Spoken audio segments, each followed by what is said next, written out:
What's going on, YouTube? Today I'm painting a 2021 Volkswagen ID.4. The paint code is 1T1T, as it is a silver metallic. I got 2/4, which I'm blending into. I got a rear hatch, and I have 2 bumper pieces that go on each side of the quarters.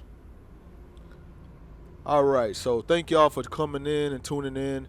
Be sure to like, share, and subscribe. Now, I know it's been a minute with these YouTube episodes. I've been having a lot going on, but we're back, so I'm going to keep bringing this content to y'all. And after I drop episode 10, I'm not sure if I'm going to go ahead and drop another episode of me painting, or go ahead and go directly into my prepping series. I'm gonna drop 5 episodes solely on how to prep and get a car ready for paint. Alright, so what you see me doing right here is going through and making sure everything is tacked off, getting any debris or anything that the microfiber left on the panel off of the panel, so I can get a clean job. Because once I lay down the sealer, my sealer is the foundation, and how my sealer looks determine how my base looks, and determines how my final finish is going to look. Alright, so this particular color, 1T1T, called for G5 as an undertone, so that's what I'm going with. So I'm putting one nice good coat over everything, making sure everything is fully covered, and then I'm going to go ahead and start laying down my base. So when you're sealing, ideally you want to make sure that everything is completely covered, because you got to understand that this is your undertone, and this is actually the foundation that you're laying down. So you always want to make sure that everything is completely covered. That way when you start laying down your actual base coat, that it's basically giving your base coat something to bite to. So I'm sealing the brand new parts with G5, and then you will see me go through with a base coat version of G5 and go over the edge of the quarter panels where the bumpers are going to line up with. So one good rule of thumb is everything that you do to the brand new panels, you have to do to the car itself in order for it to match. So a lot of times people send me messages on TikTok, on YouTube, asking me or wondering why let's say they painted a brand new bumper and they painted a fender, and why the bumper is not matching the fender. Or in this case, a job like this, I'm painting a brand new hatch, brand new bumper, and I'm blending the quarters. Now, my first initial question to them is, are you doing the same thing that you're doing to the parts to the car? So in this instance, I am sealing a brand new hatch and 2 bumper ends. So you have to do the same thing that you do to the brand new parts to the car in order for everything to match, if that makes sense. So I'm sealing this with G5. The truck, I keep saying car, but the truck, the SUV, is silver, right? So I have to apply the same undertone, at least in the areas that I'm going to be blending into. I have to apply the same thing that I applied to the brand new parts to the actual SUV itself in order for my paint to match. I know in some cases, a lot of times, you got a metal, you got metal and plastic, 2 different things, but 9 times out of 10, if you do the same thing to the actual car that you did to the actual brand new parts, everything is going to match. Now, the reason why I'm tacking these off is because just to make sure any overspray from spraying that rear hatch over there didn't land on these parts over here. So like I said, I'm always trying to get the cleanest possible job that I can possibly get, and paying attention to detail as far as just being mindful of any overspray potentials, that could have landed on these 2 bumper pieces that I got it off basically. So I don't know if y'all paid attention on how I sprayed this brand new bumper end, but I made sure that I hit all of my edges first. The reason why is because a lot of times edges get missed, and then it doesn't give, like I said, the sealer is the foundation, so it doesn't give the paint nothing to bite to, and then so it could potentially peel if I tried to go ahead and spray base and then clear on the top of the edges, which doesn't have the foundational sealer on it. All right, so now to the car. So like I said, exactly what I did to the brand new parts, I need to do to the actual, I keep saying car, I need to do the same thing to the SUV. So my bumper ends is going to line up with the corner of each of these corner panels, and then I have a hatch that's going to go on too at the top. It's going to line up with that as well. So I'm going to be spraying the base coat version of G5. The reason why I'm spraying the base coat version of G5 is because it cuts down the time of having to burn in my sealer. You know what I mean? So it's the same thing like I'm spraying sealer, but it's just a base coat version, and it alleviates me having to go through and basically burn in my sealer. Another reason why I chose to go with a base coat version of sealer on this particular SUV is because, as you can see, the quarter panels are super small. So I need to keep my overspray to a bare minimum, because as I go ahead and start laying down coat number 1, 2, or 3, then my control coat, I need to keep that overspray super small and blend into it. That way I stay away from the rear doors, because I want everything to match. So as you see right now, I'm using my iWater Supernova. I have this specifically for my wet bed, which is T490. This is clear base coat, and I'm putting it down in the areas that I do not want my metallics to drift off and basically stay away from the actual rear doors of this SUV. So what I'm going to do is take my regular base coat for this particular car, 1T1T, and then go ahead and blend into the 490. Now, with this being my first coat, I'm not looking for coverage. All this is I'm laying down my foundation. You know what I'm saying? So I'm not looking for 100% coverage on the first coat. It'll be nice, but I know that I'm not going to be covered with the first coat of base coat. So I'm going to lay down a nice heavy coat and then let it, dry in with my wet bed, and then go ahead and move over to the parts. As you see me starting with the rear bumper ends. So for me, one thing that I've learned is to have a routine and only add what's going to add value to your routine. So for me, I have to make sure, one of the things that I used to struggle with back in the day was, when I first started, was basically making sure I hit all of my edges first. So when I go in the booth, that's my mentality. Every time I need to make sure that my edges are covered. You know what I mean? So a lot of times when painting, if ever a mistake is made, I always analyze that mistake, and then I take that in with me the next time, and every single time that I go in the booth and paint anything else. So I don't spend a lot of time, trying to figure out the whys. I know the whys, and all I do after that is just correct it. You know what I mean? And in this business, you know what I mean? Like right now I'm painting, right? So, once I lay down that clear, that's it. So it's very, very important and detrimental that I get it right the first time, so I don't have to go back into anything. So, because the goal is to only paint this, or have to paint it one time, that's it. I don't like to do any resprays. You know what I mean? So if I can help it, I get it done right the first time and then move on to the next job. So having that mentality of when a mistake is made, you just correct it and move forward.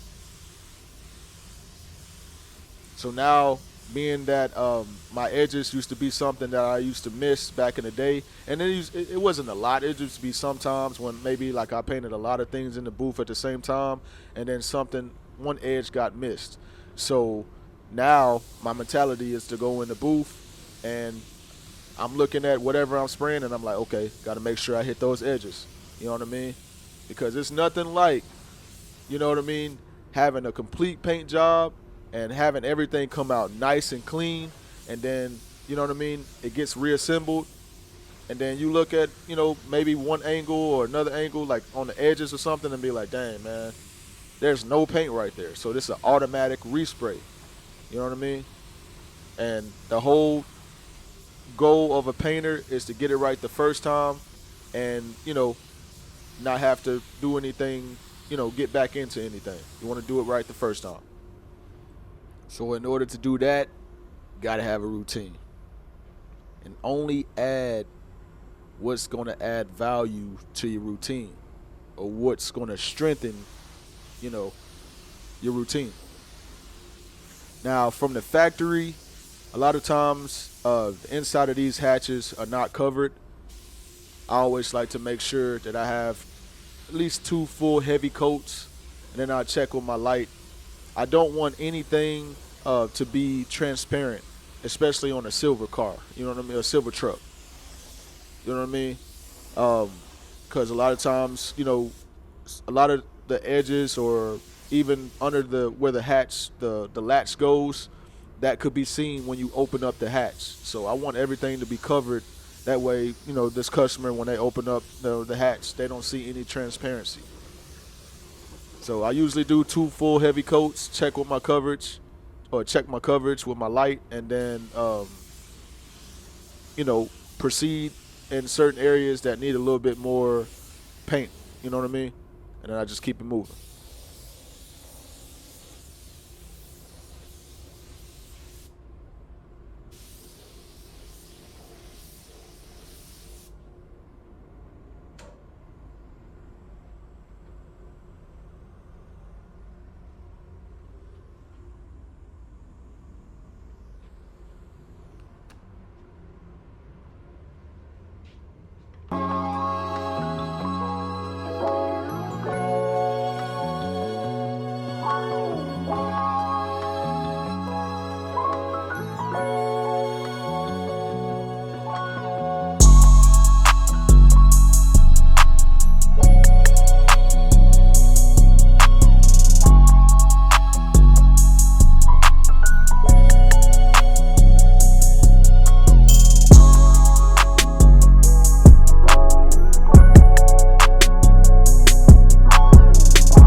All right, this is my second coat of base coat. So once again, I'm laying down my wet bed using T490. Being that these quarters are super small, I have to make sure that I cover it up, lay down a nice and heavy coat. That way I can take my base coat, 1T, 1T, and go ahead and, you know, start kind of, you know, drifting it off a little bit more and blending it out. So basically I'm going to be taking my base coat and blending into that 490. Once everything dries together, then it's going to draw that illusion to the eye, and that's the whole process of blending.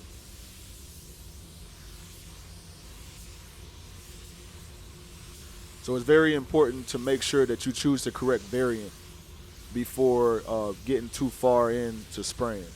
So what I did was, what I normally do is take, like with this particular SUV, I took a camera reading of both quarters, and I even did the hatch as well. And I seen, I compared and contrast the variant that it chose the most, and I went with that. So normally, when I'm blending, I usually reduce my paint by 30%. But because with this silver, I wanted to make sure I got really good coverage on the first and second coat, I reduced it by 20% in hopes to make my paint more potent to get better coverage. I'm not gonna lie, sometimes these silvers can get tricky because it depends on if the car has been painted before or not. It depends on a lot of different factors, but a lot of times it's hard to blend out some of these silvers because sometimes they want to go darker or sometimes they want to go lighter. So you have to learn how to work with your spray gun a little bit, finesse it a little bit, and between that and using that 490 to lay down a wet bed, that's what usually works. So the lower you go in your air pressure, the darker your color will be. The higher you go in your air pressure, the lighter your color will be. So if you need your color to go a little lighter, just go up with your air pressure a little bit, or turn it up a little bit. And honestly, that's one of the reasons why I like spraying with this Dv1 made by DeVILBISS. Like I said, it actually says to spray anywhere from 16 to 18 psi with this gun, and I'm telling you, all you need is 13 psi to start out with. And then, it actually gives you a little bit of a, wiggle room when it comes to, spraying silvers and golds and stuff like that. KADs, the Nissan gray metallic colors, stuff like that. It gives you a little bit of, room to kind of finesse it a little bit as far as your air pressure is concerned. So that's why the Dv1 is my gun of choice. So if you're watching this and you work for DeVilbiss, hey, don't hesitate to reach out and go ahead and give me that endorsement. You know what I'm saying? Let me go ahead and start doing product reviews on the new Dv1s that come out in the future. You know what I mean? So I was actually surprised by this color. Once again, it's 1T, and this is a Volkswagen silver. And basically, like I said, I was a little bit surprised by it because it's I got really good coverage as I started laying down my base on that first coat. Like I said, on that first coat, I wasn't looking to get it covered on that first coat, but that was just my, my foundational coat, nice and heavy. But it was pretty much, this covered very well, and I think it had a lot to do with how I reduced it. And then overall, I'm really happy at, how it's laying down because already, with two coats, it's not looking blotchy. But, you know what I mean? I will be laying down a control coat just to make sure that, it's filling in all the pigments that's open to where I do not get that blotchy look. So a lot of times, it can fool you if you don't do a control coat. So you always want to make sure you lay down a control coat.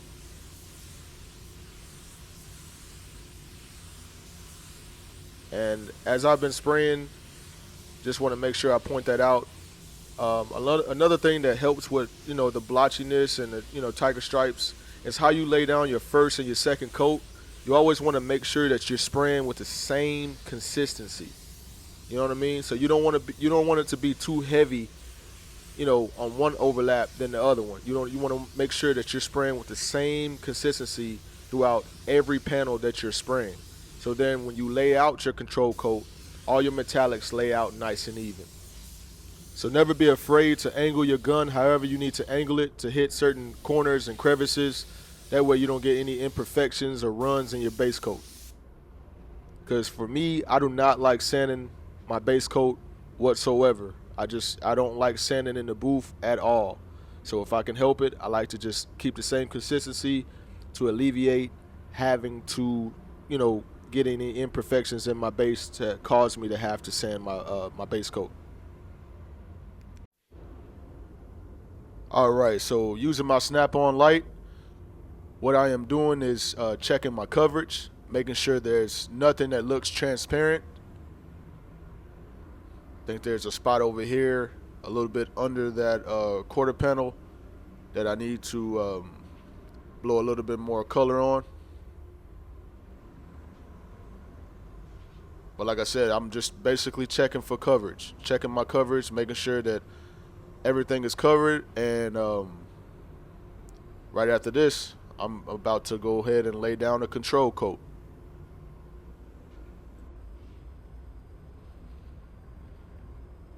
So as you can see, everything is looking good besides that little spot under that quarter panel on the passenger side that I'm about to address. So I'm about to address that real quick and then move on over to my control coat, or some people call it a drop coat. So like I previously stated, I do not drop my air pressure with this particular spray gun. I spray it at the same, I spray my control coat with the same PSI that I lay down the base at. So your air pressure is very, very important. You know what I mean? But like I stated, with this gun, I spray everything with 13 PSI, and I mean, it looked pretty good. Now, if it was looking darker on my first and second coat, then I would have went up in my air pressure. And so whatever I would have went up to, that's what I would have sprayed my control coat with as well. So a lot of the times with, I think Chevy has a color 636R. A lot of times I have to, finesse my air pressure to, get my metallics to lay down right and get the color to blend out right.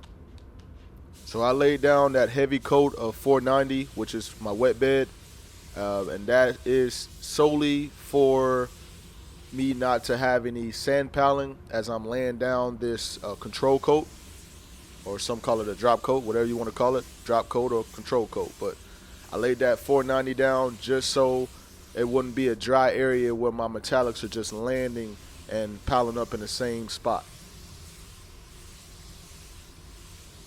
Like I said, you want it to go on with a mist, but you want to spray with the same consistency. And what can happen if you don't spray with the same consistency is the metallics will end up being darker in certain areas than it is throughout the whole panel. So it'll almost look like sand piling, because the metallics will just be, clunked up in one area, looking darker than the rest of the panel, if that makes sense. So spraying with the same consistency helps alleviate all of that while you're laying down your control coat.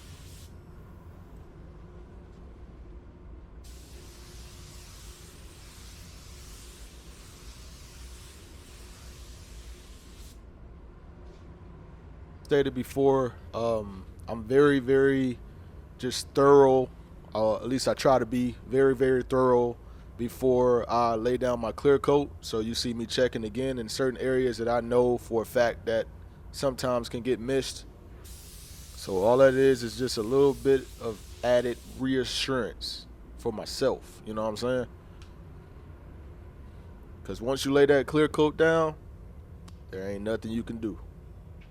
Clear coat is the final step. So however your base looks, however your sealer looks is how your base looks. However your base looks is how your clear is going to come out. So in those first few steps, you always want to make sure that everything is laid out smooth with no imperfections. Alright, so with my iWater Supernova WS400, I'm about to be applying PPG's EC530 clear, and starting with the quarter panels first and then moving on to the parts. Alright, so with this particular gun, it calls for you to spray or lay down your clear with 29 PSI. And when I first got it, that's what I tried, and I found that it sprays way too soft. And so, in talking with a few other people, they said, to try, 39 PSI, and I tried it, and that's what I've been spraying at ever since. I like the way it itemizes the clear. And for those of y'all that's wondering, I am spraying with a 1.3 in this iWater Supernova as well. So, yeah, like I said, 29 PSI sprays way, way too soft. And I bumped it up 10 more PSI and been spraying with it ever since. And, never had a problem. Now, I will say every painter is different. Now, just because 29 psi doesn't work for me, doesn't mean that it won't, work for you. You know what I mean? Now, a lot that might have to do with that is that the first spray gun that I used for clear, that I purchased, was a solder 5500. Now, everybody knows how solder sprays. You know what I mean? So, going from that to an eye water spraying at 29 psi is, you can spray at 29 psi with the solder, and it sprays like how I want this eye water to spray. You know what I mean? So, I found that it works really good, and like I said, I've been using it ever since and never had a problem. Now, laying down this clear, like I stated, with the sealer and the base coat, you want to spray with the same consistency. Now, a lot of times when you're laying down clear, you have, certain crevices and corners and things like that you have to angle your gun to where it's not, it doesn't build up the material super heavy, because we all know when you're laying down clear and you start building up material in certain areas, then it's only one outcome of that, and that is a run. And nobody likes runs. I don't like runs. And, I know how to get them out, but if I can help it, I want to alleviate it at all costs. So I don't like getting runs at all. And there are other ways that you can get runs, and I will be addressing that in, upcoming episodes. Also, in addition to that, how to prevent dieback and how to prevent solvent pop as well. All right, so as I'm finishing up this coat of clear, I will be speeding up the second coat, but I just want to mention that using EC530, the flash time on this particular clear is 8 minutes between each coat. So what I will be doing is setting a timer for 8 minutes, then coming back in the booth and laying down another coat, and that's going to be my final coat of clear. So then after that, I will be doing a walk around of the finished product. So stay tuned.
1, 2, 3, 4.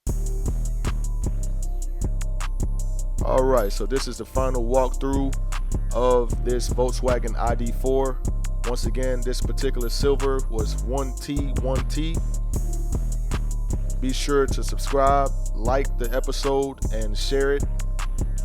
As you can see, my rear quarters look good with my rear doors, and also my bumper matches my quarters, and the hatch matched the quarters and the bumper. I want to take this time to express my gratitude. Thank you for checking out this episode. Thank you for liking it and subscribing if you did. Feel free to hit me in the comments. But until next time, stay humble, keep going, all gas, no brakes.